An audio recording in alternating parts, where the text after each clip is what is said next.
Hello everyone, and welcome to episode 33 of Sketch Watch Play. I am John Fleury. And I'm Christopher Wade. And did you miss us? I hope so. It was not intended to be, but this is the end of the longest hiatus we've ever done. It's been, we're coming up on north of, I have it right here, since our Red Dead Simpsons episode. Yeah, this is going to mark like a 3-month gap. It is. And I am sorry, listeners, that was not intentional. But that was a case of both me being real busy and kind of back and forth rescheduling both with you and our guest for our next topic. Mm-hmm. We ended up doing some rearranging, and I think I even eventually when we had settled on a topic for the two of us, I was like, let's wait until the newest one is out for reasons that will probably be clear when you read the topic title. Mm-hmm. But real quick before we get into we're doing another series retrospective, but we're also going to talk a way overdue talk on a certain movie. Mm-hmm. We would have covered a lot sooner if we didn't have that hiatus. But since we've had a bit of a gap, and I bet, let's get this out of the way, because I bet some people are listening now like, well, Chris was on the Simpsons episode, and now he's on this one, back full time. No, guys. I'm sorry, guys. Life is still getting in the way. In fact, I'm going to be moving soon. Yes, in April. Yeah. Not dramatically far from where I'm, actually a little closer, as Serena was pointing out. Mm-hmm. And, but yeah, that takes up a lot of your time in terms of getting prepared. Yeah. Me and my wife are we're getting into the house hunting mood. So in order to save a little bit of cash, we are going to be moving in with our parents for a while.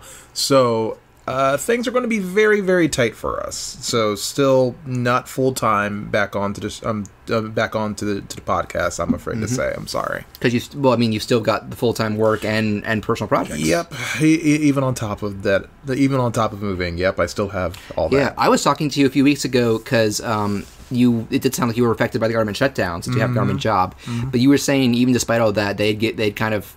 I guess they were prepared. They still had like a workload of stuff keeping you busy. Yeah, they still were paid up, and we were okay up until right now when we're back in session for another 3 weeks until things might get worse again. But hopefully that will not be the case.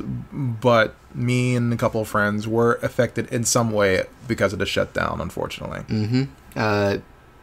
Do you want me to move closer? No, I was just thinking the next thing to say. I didn't want to crack a joke about a bad situation. That's fine. We're alive. We're cool. Yeah, the only comparison I can make is that I did get laid off from that GameStop job that I mentioned, which was a lot of fun, and it thankfully wasn't a matter of they were displeased with my services. The manager had said to me weeks before, it's a rough situation because they want me to lay off like half of the seasonals, and you all are awesome. Mm-hmm. It's not a cut and dry thing. That blows. Well, no, the silver lining is she said.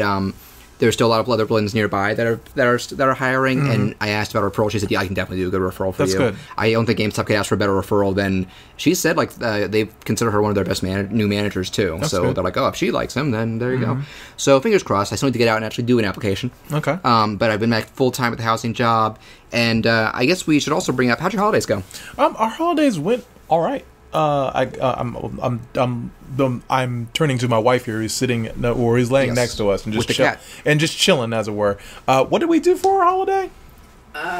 We saw your grandma, and we played some games with your little cousins. They got the mini Sega and the mini Nintendo, or the Nintendo Mini. Oh, NES? It was called. Yeah. Wow, yeah. Yeah, and so I got Moonlighter for the Switch, which was very fun. I've heard about that. Yeah. Yeah, it's really good. And I got you Pokemon Go. Yeah. Let's Go Eevee. Mm-hmm. Patrick got me Let's Go Eevee for Christmas. Oh, cute. I need to play it more. But it's a very cute reproduction. Chris, did you have any gifts highlights, or was it kind of corresponding with Serena's? I'm trying to think, because I remember you got me Pokemon Let's Go for my birthday. Oh. That was, yeah.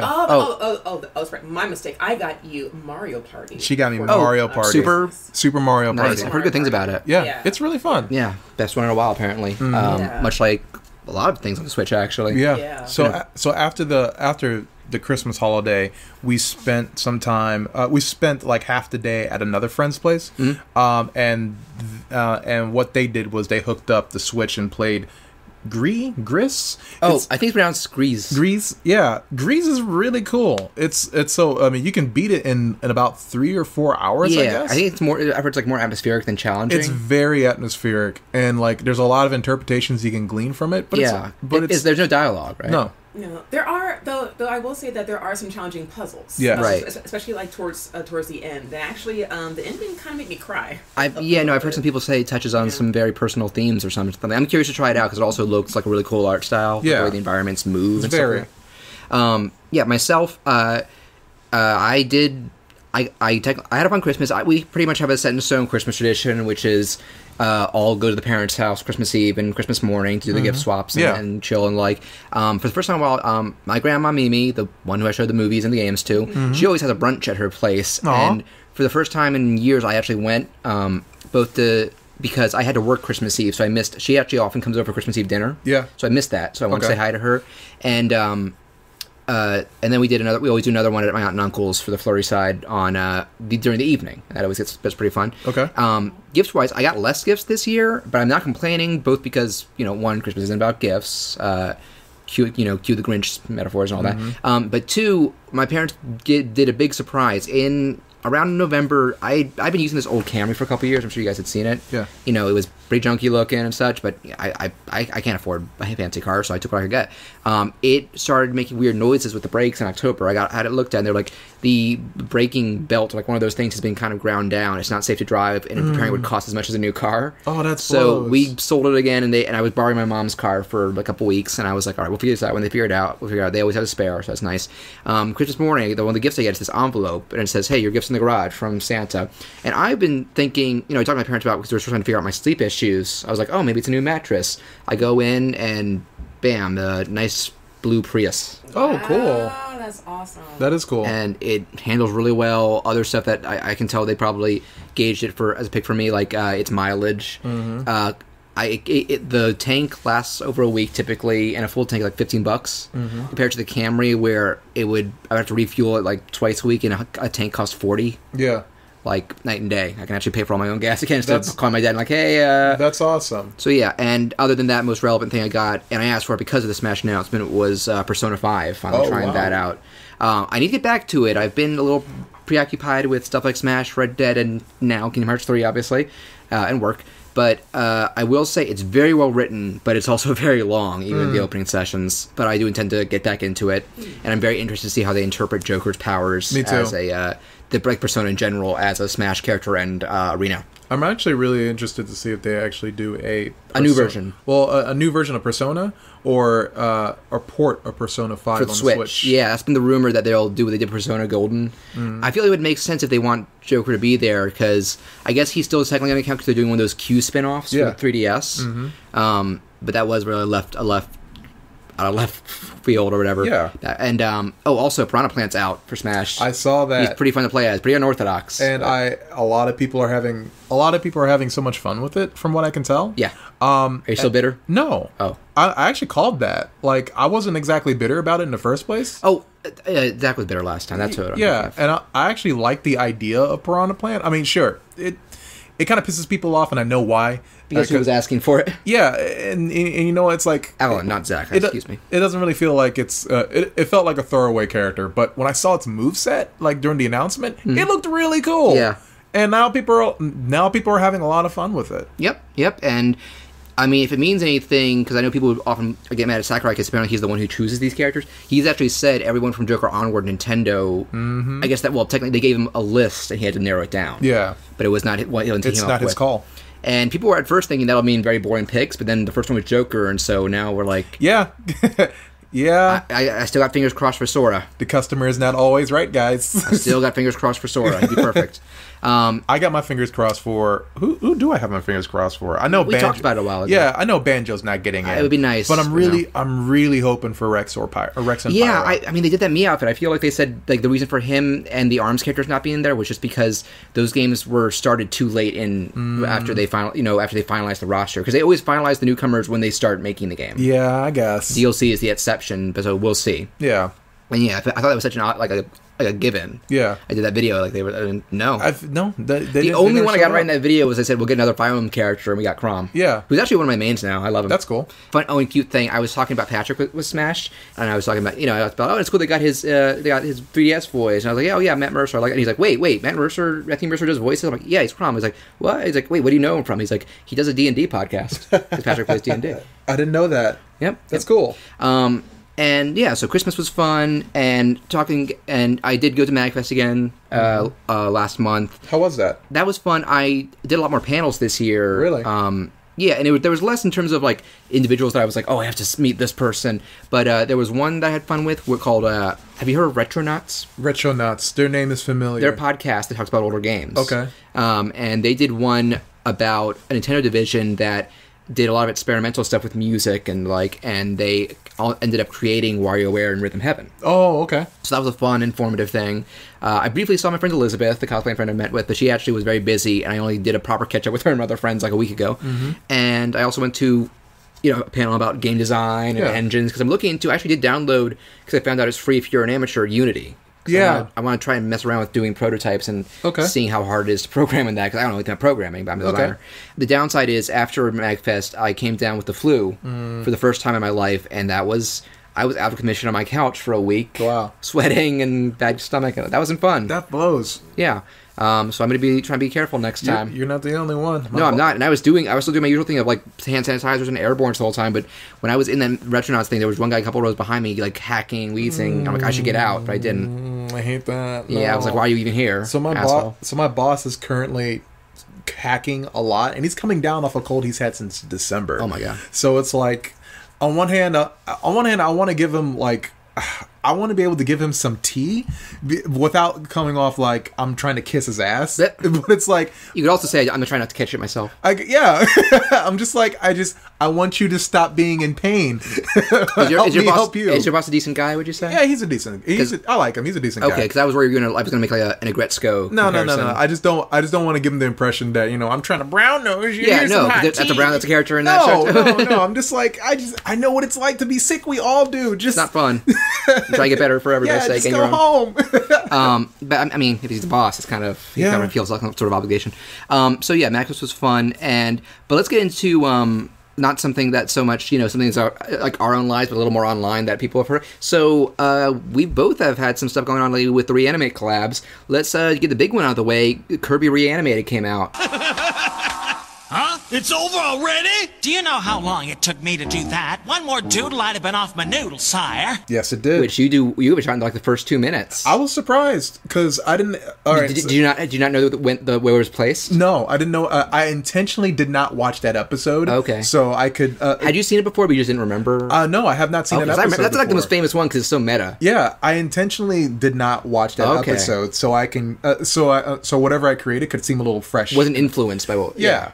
And it turned out really cool. Yes. So I was like, watching the entire episode go forward, it was a big surprise seeing all those clips strung together like that. So much cool, like, stuff that's like, if it's not animated, there's like a great art style to it, or there's a really great joke. Mm-hmm. Like one of my favorite shots, it's a very simply one drama where the chef's like, here comes the commercial. It's a circle running with arms and legs that says the commercial. That was a cute one. There was another one, I forget who did it, but King DDD, like, they're photographing all the cells that they're about to go in. Yeah, I think I know what you're saying. And Dee Dee kicks the dude out the way, and he presses the button, and he does his trademark laugh, like, but he stops, he just stands there, and the camera just slowly pushes in. It's so good. Yeah, there are a lot of really good shots in the "We Want You," where you turn knuckles, and then like with each laugh, he just distorts more and more.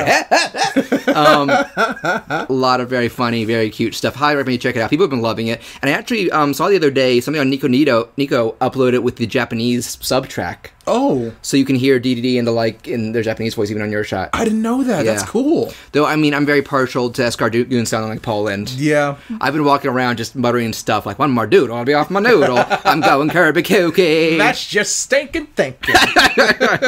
We'll edit out later. You can do this sort of thing when you're the director. I love that shot. The DDD laugh is so good when he gets really close to his face, like, or put you in later. And right before that, where it's like this really detailed, she's been Kirby, and then like for a split second, he pops in. Nope. Some of the editing is just so funny. There's so many good shit. Like, okay, so when it finally launched, I went on I texted you about it. Yeah, you're the one who told me about it. So I was like out getting like cat litter at the time.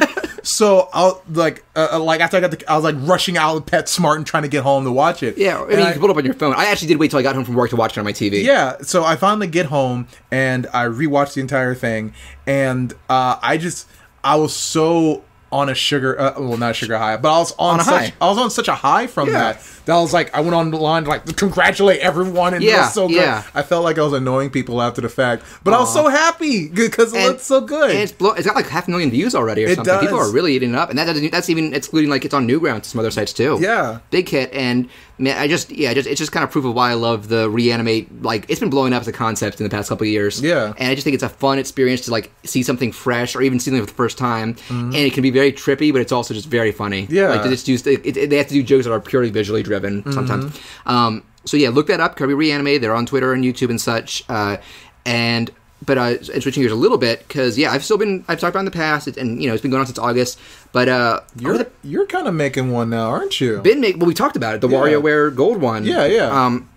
And it has been blowing up the past month or so. It really has. And I do think one part of that is, and I got to give credit to the Kirby's Twitter, when they were done, and they actually started doing call-outs, like, here's some other, if you like this concept and want to follow or participate in others, here's some others we'd recommend, and we were among them, and our followers like doubled overnight. That's awesome. And we've gone from like maybe 1 or 2 applications a week to like 1 or 2 a day. So I noticed that the people who ran this Reanimated, they seem like really cool people. Yeah, it was this one artist. I can't remember her name. I forgot their name too, and I have them on my Twitter. I'm not going to look right now just because it's usually it's one guy, because we talked about the DK one too. That's good. They've put the deadline for August. We'll probably be seeing that fall or earlier. That's run by one guy too. Yeah. I thought there was one person and another person who was helping to like market it and stuff. But I could see that. Yeah.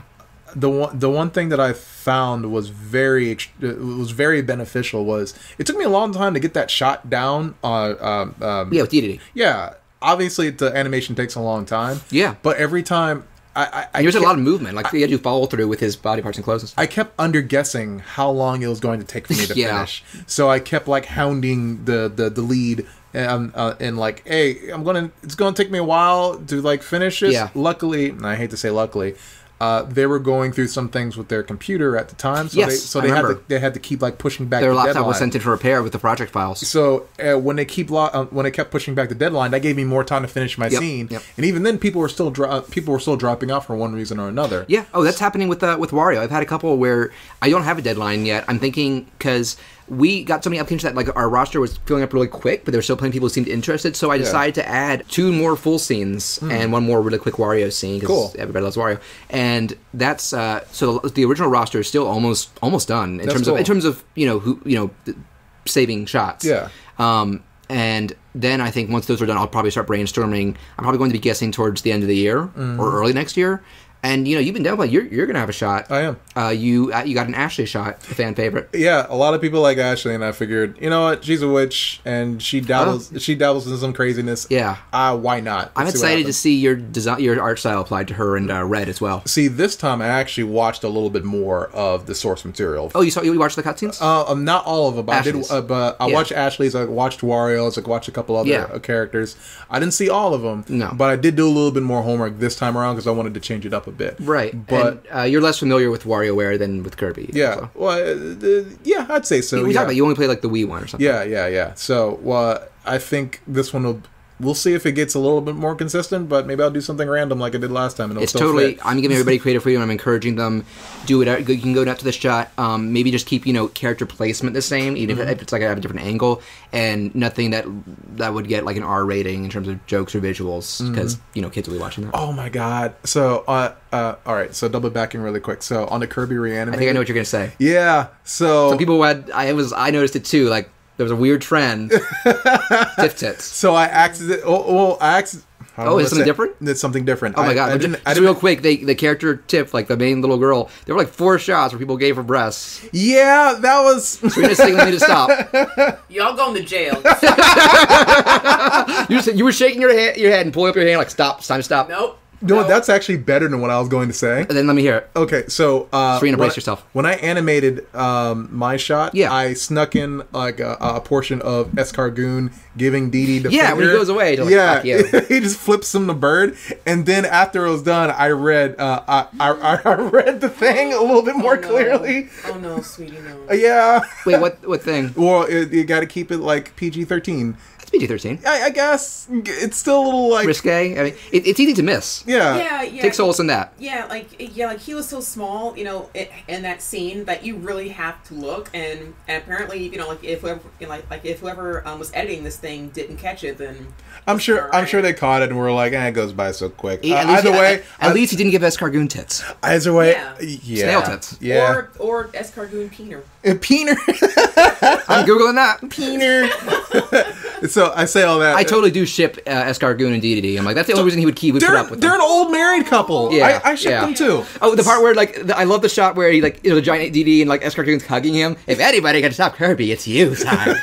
We're behind you all the way, and there's another one behind. I love that one. And there's this realistic mouth DD. Kick that Kirby to the curb. Stuff it in here. Where am I? Please go see it. There's so many good shots in that. And I know you won't do it, but if any WarioWare character other than Wario would flip people off, it's Ashley.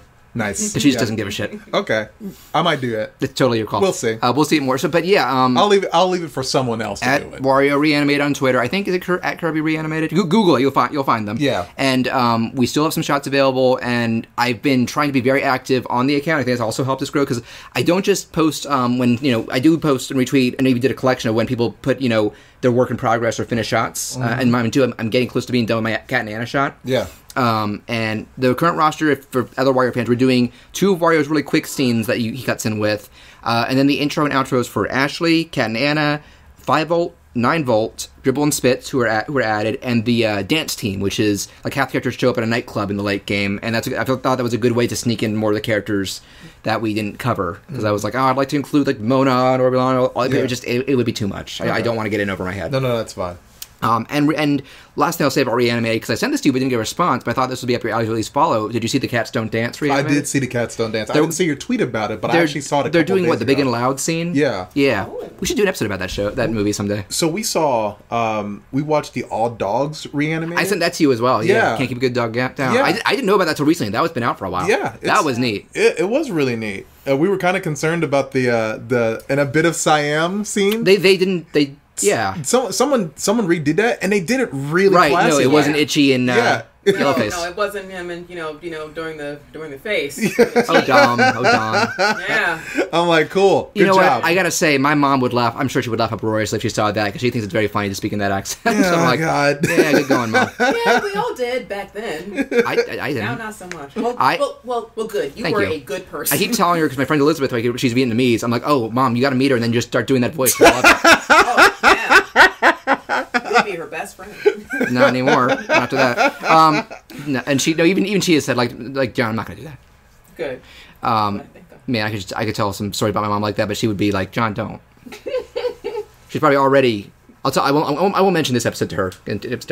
Oh man, Chris, you're laughing silently. I am trying. I'm just okay. imagining it in my head. It's okay. I mean, you don't even know what my mom sounds like. No, I don't. But I'm just imagining it. It's a middle-aged Italian woman. Okay, I'm good. All right. Anyway, speaking of Wario, I've kind of been dividing my time between the collab. I'm finally going to do another video review for Kingdom Hearts 3. I'm recording all my footage, and I'm probably 2/3, 3/4 full. I've been devoting a lot of time to it this week. Yeah. And I'm still chipping away at WarioWare Tuned. Okay. The second of 3 parts. That is mostly done. There's just a lot of lip sync and posing to do. Mm-hmm. And it's also, man, it's funny how, because I'm using old versions of Toon Boom software and old rigs imported from Flash, it messes it up. There's a lot of, I tweeted, when I tried to flip them, it Cronenbergs them, just jumbles all the body parts. So I ran into something like that when I switched from Creative Suite to Creative Cloud. Oh, okay. And Flash did something crazy where if you named your symbols a certain way, like if you use odd characters inside, it would have corrupted those character symbols. Okay, wow. And that was about a few years ago. So I had to I think that was one of those instances where I kind of started to abandon using character symbols and started to draw more traditional. I just use text for the symbols, but I also I'm trying to mix it a little more, or do shorter ones that are fully hand drawn.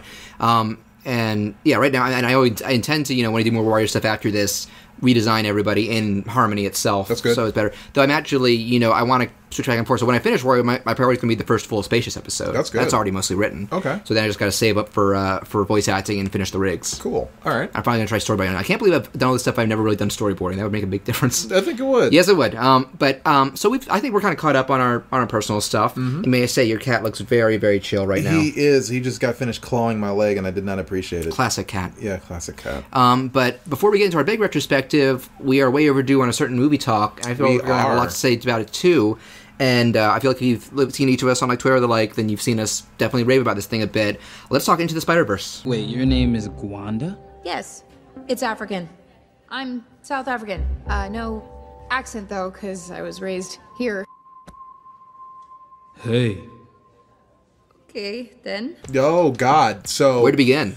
Well, we can begin by saying that it's probably the best Spider-Man movie ever. I'm with you. I was talking with Patrick like last year about like I think Homecoming might be the new best. Then I walked out of this like, okay, no contest. No contest. Not to say the Homecoming was we had fun with that. We talked about it. Yeah, Homecoming but it was great. A more standard Marvel movie, and this was a game changer. I personally don't like to use the word game changer because it's like a corporate buzzword. Yeah. But holy shit, does it change? It definitely changed a lot of things in the game. Real quick, what was your familiarity with General Spider-Man and Miles, if you had any? So I had no familiarity with Miles. Right. And I had enough of a heads up with this movie to actually go back and study up on it. Okay. So, and I specifically chose not to because I wanted to walk into this film and I wanted to walk out of this film feeling like this was Miles' story. Yeah. And not like a story that was Been adapted. Yeah, it's been adapted, or it started out with Miles, but more spiders came. People were worried about that. Yeah, that they would really divert from him, and I was like halfway through. They were doing a lot of plot elements, and I was worried it was going to lose its way. Yeah, and then right after that, I got right back to no, this is Miles. Oh, this is definitely Miles' story, and I've seen a couple articles try to paint it that way. Not the case. Like a good portion of this movie kind of. It stops for a second to say, here are the other other spiders. The middle portion you get into, we have a lot of setup to do. Yeah, but then those other spiders, for lack of a better word, beat the shit out of Miles, and it becomes Miles' story. Like all of 10 seconds. So it doesn't really last long. The stuff that happens afterward, huge impact on Miles' character and arc. Yeah. But let me just say real quick, my only exposure, because I don't read comics. I've talked about it. It's a money and time sink. I would love to, but. So my first exposure to Miles wasn't this, though. It was a few months prior when he was in the PS4 game. Okay. And have you played that yet? I have not. But awesome. I've seen amazing footage. It's awesome. You like it. Very well written and fun to play. But he is a more minor character in it compared to, like, he's not. This PS4 is still firmly Peter's story. But there's definitely a lot of setup there. And I did get a little bit of a sense of, like, because I knew so little about Miles. I was wondering, like, is he distinct from Peter or is he a palette swap Peter? Because I didn't want them to just, kind of an artificial diversification, but be like, if this movie is anything to go by, he is his own guy. Like, definitely, he is less of a geek. He has his shit together on a social level. His struggles come from both family and identity. Yeah, and he's still a little bit of a dork. But only in the sense that he's not a full out nerd. He's just not as confident as he thinks he is. Especially with talking to girls. Yeah, that was my favorite scene, by the way. We'll give him credit. It spawned so many memes. Yeah. Hey. Did you see the Sonic 06 one? I've seen the Sonic 06 that one. Needed more views. It was the 06, that like pedestrian, that NPC who just blows half-hearted. Hey, I've seen the Sonic 06 one. I've seen the Donkey Kong version There's one. Undertale I've seen the Paper Mario version one. Smash Brothers? Smash the targets? Yeah. Just one on Gwen's shoulder. It's so great. Yeah. There are a lot of memes that come out from this film, and that scene... I knew this movie was special by if there's a scene that makes me like clam up like that, it made me like hold my knees because it was so awkward happening. Oh, when the hand gets stuck? Yeah, and it's just, you're like, let go. Let go. And he's like, he can't. It's, Cut to the haircut and she's just so bitter. And he bombs it. Yeah. Like, you want this kid to succeed at anything. Yeah, well, even before that, one of the best, because I feel like we need to talk the visuals. Yeah, the visuals are amazing. We'll get to it in general, but I think one of the most clever things they did is when, the Waking of the Spider Sense, that's the only time you get panels behind him with text narration. Mm-hmm. Because it's kind of a way to, symbolize heightened awareness. And, his mind's going a mile a minute with all these worries. Yeah. The animation itself, it's just such a unique, it feels like a fusion of every way you can do an animated thing. Like the the detail of a 3D model. Did you read about how they drew additional lines on characters' faces? Yes. And then, like, the kind of the framing almost gave me like a stop motion feel, or even a comic book almost. But it wasn't, it was not cheap. It was not. It did not feel like they were taking shortcuts. See, we've had conversations like this before, about where style and frame. we talk about like frame rate and how sometimes Devilman. That was a big turnoff. It was a turnoff for me with that Bumblebee show that came out. The newest Transformers. Yeah, and I wasn't a fan of how they did TV. It's hard to pull off. Yeah, Dragon Prince does that too, and while I'm a little bit more forgiving about that, it's still a little. It still gets a little wonky. It looked like I from the trailer scene, High Score Girl does that too. So I need to watch that now. But seeing it here on a big screen where they're able to like mesh it a little better with 2D animation and sparse it a bit more with old school comic book influence, like the way the colors were printed and such. The way the colors are printed, but also using not using skipping frames as so much of a shortcut, but also blended with working from 3s and 2s to also 1s, less sparingly than you would on television. Yes, at least that's the impression I got from it. Yes, and the environments, both super detailed, and they can get so abstract, and not even. And I was going to say busy, but that just sounds like a detriment. Like the climax of this movie, I have never seen anything like that. Yeah. My jaw was dropping. And so I saw this first on my own opening day. Then around Christmas time, I convinced Patrick to see it. He probably would have seen it anyway because he loves Spider-Man. But I was like, I want to see this again. And when the last fight starts and you see this big, like, curving shot of Kingpin walking up to him with all these bubbles and particles. Oh, God. Patrick went out loud, holy shit. Yeah, there's so much presence in that moment. And also incredible, we talked about the soundtrack earlier, like there's some good vocal, like, I feel like it's a good companion piece with Black Panther. It's kind of cool to see so much hip-hop and all that's kind of represented in mainstream film. But the instrumental stuff, too. Oh. Powerful. This is the first time I've ever bought the original soundtrack and the tie-in and the score. Yeah, like I've never done that with a film before. Yeah, I mean I have Spotify, so I've been listening to it there, but I might buy some of those songs. And I was telling you, I was so surprised. One of my favorite ones they played was that Way Up song. Yeah, we're going away. And I was like, who is this singer? Jaden Smith. My favorite so far is what were those songs? There's Elevate, the ending credit song. Oh yeah, beautiful visuals again. Too. Yeah, super like trippy kaleidoscope. Yeah, and Start a Riot. Start a Riot when his roommate pops in and they're all up on the ceiling. Oh, I was focused on the moment. I didn't remember that one. I also like. I think it's one of the songs that he plays when he goes to Uncle. Like some very mellow songs, like da da da da da. Yeah, I think that there was one. It was Memories. Something like that. I'm really bad with the titles of everything but Sunflower and Way Up. No. See, I had the song. The song is playing in my head, also, but I forgot this. Sunflower was like the opening of that with him walking around the parents. I think that's when you know you're in for something special. And I had already seen it online, but it's just the way everything's moving and so busy and just like a day in the life. And it's I'm not scared. Sweet. Sorry, I'm not scared. I'm not scared. That's it. Yeah. Is that what was playing when they find out about the death? Yes. Okay, let's get into like there are two. They had some dark moments. We're spoiling stuff now. I think we kind of need to, and it's been out for a while. So just skip ahead to our next talk if you want to avoid spoilers. There are some heavy moments in this, and there are two deaths that are very much dwelled on and impact the story and character going forward, which is a good way to handle it. And I love the fact that they hid the original reality Spider-Man from the advertising. Like they made you think it was just this other Peter. Yeah.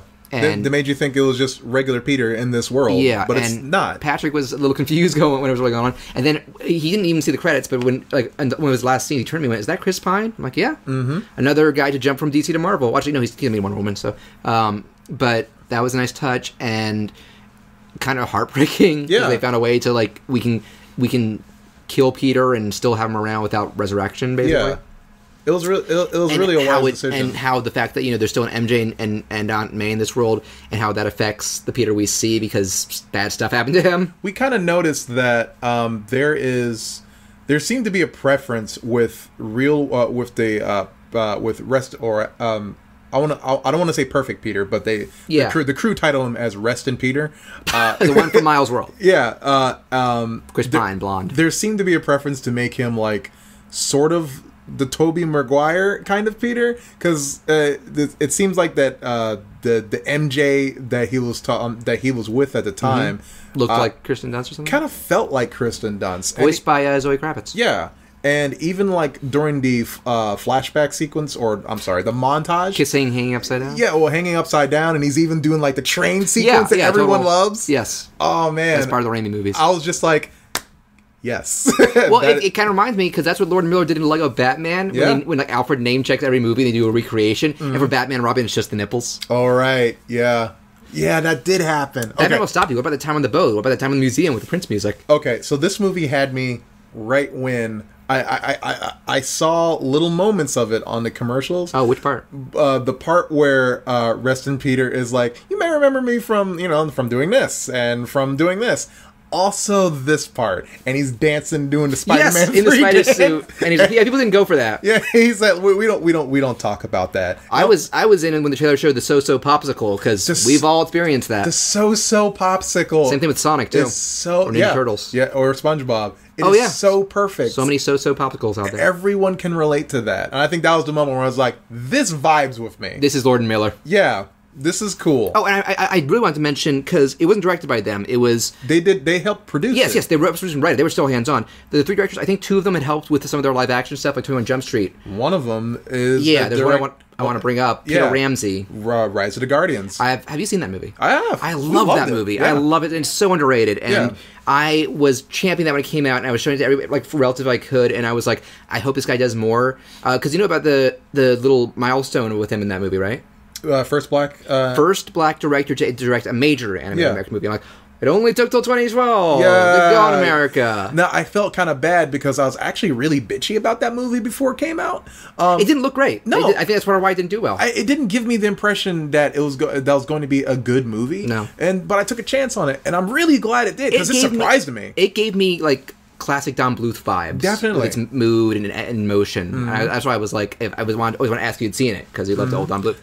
There's some silly things in it, but I'll still like, this is still good. It's wonderful. It's wonderful. And I think I might pick it for an episode someday. I can't, and I still, every now and then, I'll still find someone shipping Jack and Pitch and someone else. Doesn't Jack matter. also was a popular one for a while. Yes, it was. Or Jack with whoever is posting the posts. Because Chris Pine. I wonder if that was an influence where Peter Ramsey was like, I really had fun with Chris Pine. Let's get him back on this little role. Maybe. And I actually have seen his Twitter recently. He is overwhelmed by how successful the movie has been. Awesome. I think it means a lot to him. And I really hope this means... I hope they get him back for the sequel. That's awesome. And I hope he had some more good opportunities after this. But let's hit a little more. Also, the visuals, I wanted to bring up some of the villains. Like, I love how the villains all got major redesigns. Mm-hmm. And the ones that stuck out to me were Kingpin. I think people were split on online because other people were like, "Where's his neck?" I like Kingpin's design as a design, but like I just cannot believe that giant boulder can exist in that world. How do you fit through doors? You literally needed your own door into your own building. You needed your own elevator. He's a billionaire. He can do it. Fat shame. I'm just saying that like him as a body. I think Patrick pointed out to me that in giant block. I think Patrick pointed out to me that Michael Clark Duncan as Kingpin at one point says it's not fat, it's all muscle. No. Because he killed Spider-Man with one blow. Kingpin is like, Kingpin is like cannon strong. You know? Like, like he can go like toe to toe with like most of the villains, but it's just like, where's your neck? Why are you the way that you are? I don't understand. That's what you would say to an obese person. Where's your neck? That's so perfect because Spidey has asked him that once or twice. Yeah, what we see of him, he's still very quippy. Spider-Man, it is time for you to meet your maker. Where's your neck? Yeah, three other villain designs that stood out to me. Two of them were very minor. When we see Green Goblin, it's like this big dragon type thing. I'm like, I want this backstory. What happened to Norman Osborn to make this happen? Oh man, he was so cool. My favorite minor one, the Scorpion, both because he speaks in subtitled Mexican, and at one point he has like a cyborg, like he jumps and his legs turn into like a spider mech thing. That was amazing. Yeah. And the one that was a plot twist, Dr. Olivia Octavius. Oh man, she was hot. Oh my god. So like, okay, it's like most of my friends, we were also like crushing on Dad Bod Peter, but Doc Ock, we were just like, oh man, we're so fed. This movie is feeding our souls right now with all this beauty. I really did. Oh my god, Doc Ock just. Okay, I wasn't in that aspect, but I did like her original design when she kind of looked very hippie-ish. Yeah. The headband, the frizzy hair, its eccentricity. She's an evil Miss Frizzle. Well, Miss Frizzle's in this movie as Aunt May, Lily Tomlin. Yeah. Oh, The only wow! trouble was Aunt May, and she's awesome in it. You did mention that. Mm-hmm. Yeah, okay. Yeah, Aunt May was basically Alfred in this. Like, she was hands. And Aunt May was hot, too. Aunt May was. Oh, and you heard her saying, "Can you set me up with his Tinder profile?" Yeah. Like, I think she'd finally gotten over Uncle Ben. Yeah. Oh, yeah. You know, like, Aunt May and Doc Ock are gonna... Oh, she didn't know him or Liv. Yeah. Oh, great! Liv. It's Liv. Great. So, shortly after the movie, someone drew a comic, a small comic of what happened after the movie. Yeah, and they had like Aunt May like answering the door, and it's just Liv like all beat up from getting hit by a car and being hit by a truck. She's like, "I'm gonna get you" or something, and she falls over unconscious. And Aunt May nurses her back to health because she still sees her as, you know, a friend. Yeah, friend. Her friends call her Liv. Yeah. I like the one when Aunt May is finally, you know, like she has her profile set up on a Tinder and she's like swiping through. And is that the end? I missed that. Yeah. Oh no. This is also a fan comic. A fan comic. Okay. I forgot the artist. Sorry. She's swiping through Tinder and she finds Liv's Tinder profile photo, and it's very suggestive, and it just like switches to May just blushing furiously over her phone. It's like, oh my god. Which way to swipe? Okay, no, I was going to say the internet seems interested in Penny Parker because... A little bit too much? I think any of it is a little too much. She's what, 15? Okay, yeah.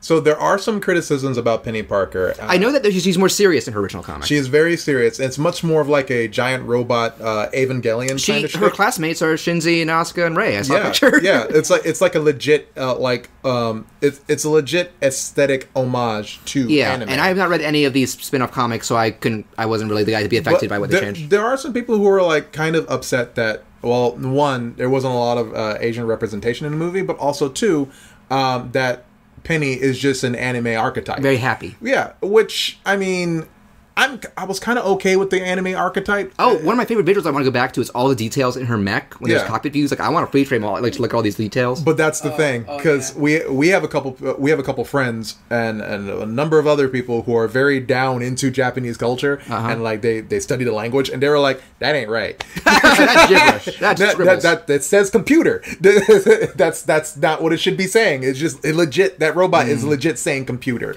Well, I know that they're saying, so besides the sequel, they're going to do a spin-off about focusing on Gwen and other females. That's good. They might bring Penny back and build on her more, and maybe do some other ones that I'm not aware of. Yeah, there is a Spider-Woman at one point. There's right? a Spider-Woman, and there's another one who's actually lesbian, and her name is Silk, I believe. Oh, I've heard of Silk. Yeah. Yeah. So Silk, Spider-Woman, I think Gwen. Silk is Asian, actually. That'd be cool. Maybe I'm wrong. Don't quote me on that. I mean, I'd be down if they did it. Yeah, we'll see what happens. And I also did want to say Patrick was really happy about Spider-Ham because that actor, John something, I can't remember, but John he was... Mulaney. Yeah, Patrick's really familiar with him. And he was like... I just love how many... I did not know how many of the jokes would be all full Looney Tunes. Mm-hmm. I sing and I dance. I do this with my pants. Oh, no, stop. That's enough. Do you float through the air when you smell a delicious pie? So I love that one of the best scenes in the movie is for Spider-Ham. Him and Scorpion? Yeah. And he's like, you got a problem with cartoons? And beats the shit out of him. And his last line, meant to be all emotional, it'll fit right in your pocket. I wanted to see if Miles Triton actually would fit in his pocket. I wanted to see that too. Maybe it does. It probably would have taken away from that moment. I don't know. Yeah. But also, props to Nicolas Cage. Nick Cage. Spider-Man Noir. Nick Cage kills it as Spidey Noir. I sometimes remember to match the tip just to feel something. just to feel something. I was seeing when they were all doing their biographies. He's like, I'm a detective by night. I punch Nazis by day. I'm like, oh, he's fitting great on Twitter. Yeah, he would just be. Put that in his profile and everyone following. He would be Peter colon punching Nazi puncher Peter Parker. Yeah, and I'm like, I'm just sitting there like, I dare someone to have a problem with this. If you have a problem with Noir Peter punching Nazis, I don't know what to tell Spencer you. Might, but fuck him. Fuck him. And I'm just okay. So yeah, real quick, I really should have said this earlier when you were talking about Liv, because I'm sad we didn't get to do a best of year show like we did with Christmas Tree. But I'm calling right now, Uncle Aaron, Uncle Daddy Boyfriend of 2018. Oh. His opening scene, that is a suave dude. Oh, Uncle Aaron. He makes the hay work. Yes, he did. I also people pointing out he looks like Frozone. He does look kind of like Frozone. No, I think they actually said they modeled him after Mahershala Ali, if I'm saying it right. I can see that, He's yeah. the actor. They said that he was the major inspiration. That's good. Yeah, I really loved, like, I love the way, okay. And Miles' mom was cute too, I'll say that much. Yeah, you're very cute. A lot of mainstream animated films, they typically have a way of designing black characters that it feels like you don't know any black people in your. Are you talking about animation? Just. Chris, I know you said you worked on one where you were saying this guy. He's like, I like the design. You're like, that's kind of stereotypical. Yeah, it still happens. Yeah, and it's just like, especially in Europe and Japan. Yeah, but in Spider-Verse, it all felt real. Yeah, well, like Peter Ramsey, and I'm sure they had some others. Yeah. I think this is also brought up with Black Panther. Like if you're a white guy and you want to, shine a spotlight on culture and promote it in a positive way, that's good, but there's still never going to be a substitute for actually living it. Right. So, a lot of people, I remember reading an article, and I forgot who and I feel really bad for not knowing who wrote it. But we've been forgetting a lot of names. Yeah. Forgive us. So, someone had interviewed the producers and the directors, and they were saying they're all males, they're all big fans, but there was one person on there who was a lead. I'm not sure if they were a lead writer or an assistant producer or what, but she was very influential in making sure the dude stayed on track, especially when it came to Gwen. Yeah, and she was like, "Yo," towards the end, one of the drafts had Miles and Gwen getting together. That's what I was expecting. Yeah, and she was like, "Don't do that." I mean, it's cute, but don't do that. That's fine. They can just be friends. Yeah, be friends. I'm like, save it for a sequel, maybe. I feel like they could get there, but I thought that the whole fist bump friends thing was a great place to leave it off. That's fine. And then the very end makes it clear, like, hey, this isn't the last time they're going to see each other. That's perfectly fine. I like letting it grow more. Yeah, because we've seen that hundreds of times in film and stories. Even good movies. It's never realistic just when just let Gwen have her own life. it's never realistic when kids get together after the first day. Stop it. Yeah, stop it, please. And getting a little further ahead, I did not expect. I mean, I'd hoped from reviews that I would feel emotional. I cried 3 times in the span of 10 minutes of this movie. Wow. And here's the heavy spoilers. So the whole. Man, I love the reveal of Aaron as Prowler because I did not know that. Yeah, that was oh my god. And side note, the orchestral track that for Prowler. Like Prowler's theme. Yes. Oh my god. Terrifying. I just leave that on loop. Apparently it's like a modified elephant roar that thing you hear, and it's so the scene where he's like snooping around his apartment. It's beautiful. Fuck, and then it gets even worse. You take it off, and I just love. It cuts. Then the music ramps up when Miles is running, and you can tell you feel as devastated. You feel as devastated as he does. Yeah. And also a little thing I did go back and look it up because I'm like, so in Homecoming, Donald Glover, he's Aaron Davis. That's cool because he mentions his nephew, and people were saying that he's in the comics that's Miles' uncle, and I doubt we'll see him suit up or anything, but and that is the only real downside I can say about this movie is now if the MCU ever tries to do Miles, there's no way they can measure up to this. It'd be very difficult. It'll be very difficult, I think. Especially without feeling redundant, too. I think they'll try, but without feeling redundant, Who knows? I think that, once phase, 27 hits... I think I read they're abandoning phases after Endgame. Oh, okay. Yeah. Well, once they get to Era... 50. Once they get to Era 12 or Era Blue or whatever the fuck they're going to call it. I'm sure fans will still separate it by each Avengers movie. Yeah. They'll still be like, maybe we should try Miles, just try something different. But Tom Holland's going to be too old eventually. Yeah. Yeah. I mean, we all know that a couple characters aren't going to make it after Endgame. Yeah. So. And we'll talk about that when it happens. We're only 2 months away. And side note, my Patrick's girlfriend has, for years, I found this out last year, she had never watched an MCU or Marvel movie because she assumed they were all stupid and brainless. Mm-hmm. But she works in very much humanitarian activism type fields. So she went and saw Black Panther because of the cultural impact it was having and was like, oh, they're like this. Mm-hmm. And her second movie was Infinity War.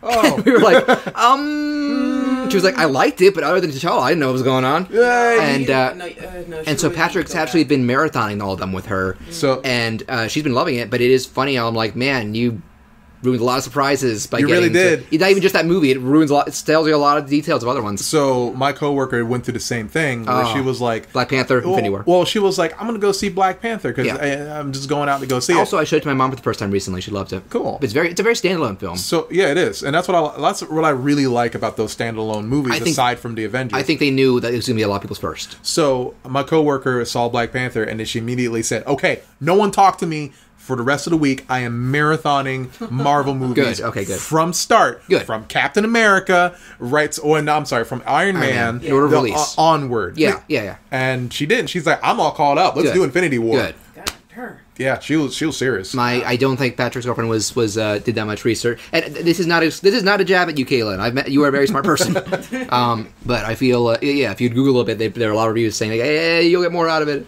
You will definitely. I guess it does say something she liked. But okay, let's get back to what I was talking about emotion, because the bookend of like the second act, some heavy stuff goes down, and for me it was like this three. It wasn't a 1-2 punch. It was a 1-2-3 punch. The last scenes with Aaron and Miles are so impactful. Not just his death, but I love, like, he's choking him out, and he's just this whisper, and he takes it off, and you can see, oh, no. Yeah, he's and when he put the hood back down, I was worried he was going to try and do it without looking the face, but then he backs up like, oh, then blam! Yeah. And if you didn't hate Kim Ping already, it's like, he's killed two great... Two great characters. I can't call Aaron a great person, but he was a great character. Yeah. And then I just love the fact that he's apologized to him, and it's this whole like, I let you down, man. Yeah. And he says a line that sums up Miles, because he's been stuck between him and his dad, and they're more. He's like, you're the best of all of us.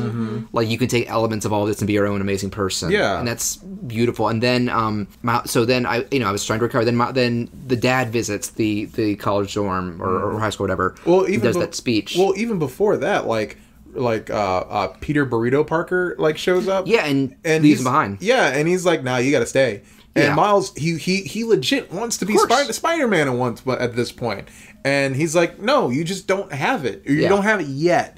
And he does it for his own good. Yeah. And in that, it's like, man, Miles is losing a lot of his dad figures now. That part didn't impact me as much because I've seen enough movies to know, all right, he's going to find the strange thing, we're going to do that. Well, yeah, but it still hurts. Yes, I just think that what the thought parts I'm talking about were more surprising to me. So I was like, so the dad comes into that beautiful speech and talking about, he's acknowledging how Miles is kind of uncomfortable with being just like him or spending too much time with him or saying he loves him. And I hope he actually gets to say it to his face, I love you, in the second movie, not just a Spider-Man. Because... spoiler for the PS4 game, the dad gets killed very quickly, and I'm wondering if the comics did something like that too. And I'm like, his voice actor was great too. Apparently, he's from Atlanta, which I've not watched, but I've heard great things about. And I was really taken up his performance there because they kind of touch on like. Also, do you guys have the art book?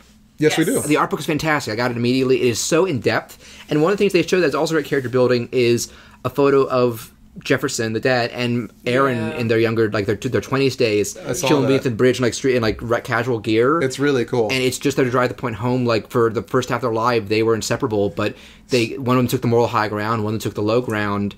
They weren't on speaking terms, and Jefferson had regrets about it when the time he was dead. Like, I didn't get to say a proper goodbye. Yeah. So and I don't want it to happen to me and Miles. So slightly off topic. During Christmas, I was giving Rabbit her Christmas presents. I was giving her Moonlighter. Yeah. I was also giving her, what else did I give you? You got me sketchbooks. I got you sketchbooks. Because I'm always a sucker for sketchbooks. I gotta buy more. I've been buying more sketchbooks, by the way, because I appreciate your advice, because I was like, how do I need to really get better at anatomy, and you're like, just devote sketchbooks to just that. Good.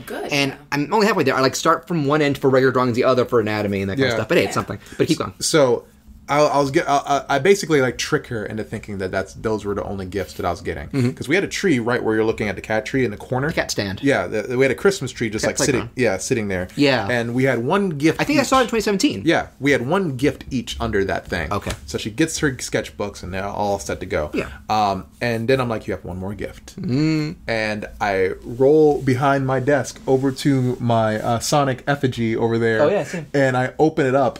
And it is the art of Spider-Man just sitting in there. And I'm like, it is the one place you would never look. It was sitting there literally the whole time. Like, I work at that desk, which is sitting right So it was in the box? It was in the box. Okay, yeah. What's in the box? And I had sat there for for however long. And had been there.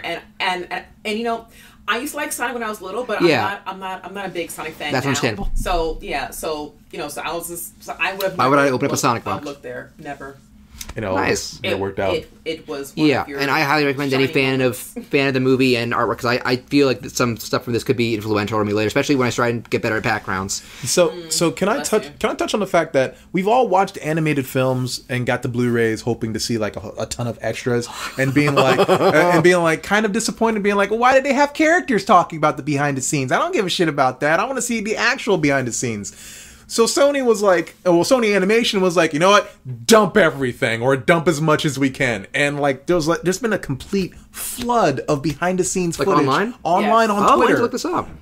There's a lot of stuff. I did see where they showed the character people recording their voices, and guess which one was gesturing all over the place? Nicolas Cage. There's a lot of stuff. Like whenever there's an animated film, like you kind of have to wait like a long time. This is stuff that they would compile and put on a DVD kind of stuff. Like it's all there on a Twitter. Yeah, hopefully and they also shared a script too. They shared. I downloaded the script because I'm trying to study screenwriting, Yeah. and I reached out to Alan Denton, our last guest, about what are some good practice for if you're trying to learn writing screenplays. He said, see if you can find scripts for some of your favorite things and see how good. So I downloaded those. I downloaded The Dark Knight. Yeah. I'm looking for Iron Giant. But, It's somewhere out there. I'm sure it is. Yeah. Yeah.